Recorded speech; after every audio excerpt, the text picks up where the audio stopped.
मित्रांनो, महाशिवरात्रीला हे पारायण तुम्ही नक्की करावं. सर्व मनोकामना पूर्ण होतात, सर्व इच्छा पूर्ण होतात आणि जे दुःख, दरिद्री, गरिबी, संकट आपल्यावर आहेत, ते सुद्धा दूर होतात. मित्रांनो, यावर्षी महाशिवरात्री 15 फेब्रुवारी रविवारच्या दिवशी आहे महादेवाचा आणि शिवभक्तांसाठी हा खूप मोठा दिवस मानला जातो. या दिवशी व्रत करावं, उपासना करावी, मंत्रजप करावं, शिवाचे म्हणजे महादेवाचे अभिषेक सुद्धा करावे. त्यासोबतच महादेवाच्या मंदिरासमोर किंवा शिवलिंगासमोर किंवा आपल्या देवघरासमोर बसून हे पारायण नक्की करावे.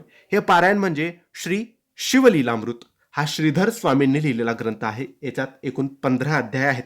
एका वेळेस बसूनच हे संपूर्ण पारायण तुम्हाला पूर्ण करायचे आहेत आणि महादेवाची पूजा अर्चना करायची आहे. जोही भक्त महाशिवरात्रीच्या दिवशी हे पारायण पूर्ण करेल त्याच्या सर्व मनोकामना, सर्व इच्छा पूर्ण होतील, सर्व दुःख, सर्व गरिबी, दरिद्री दूर होईल. तर नक्की मित्रांनो, तुम्ही शिवलीलामृताचे पारायण नक्की करा. तुम्हाला नक्की याचे फळ मिळेल. धन्यवाद.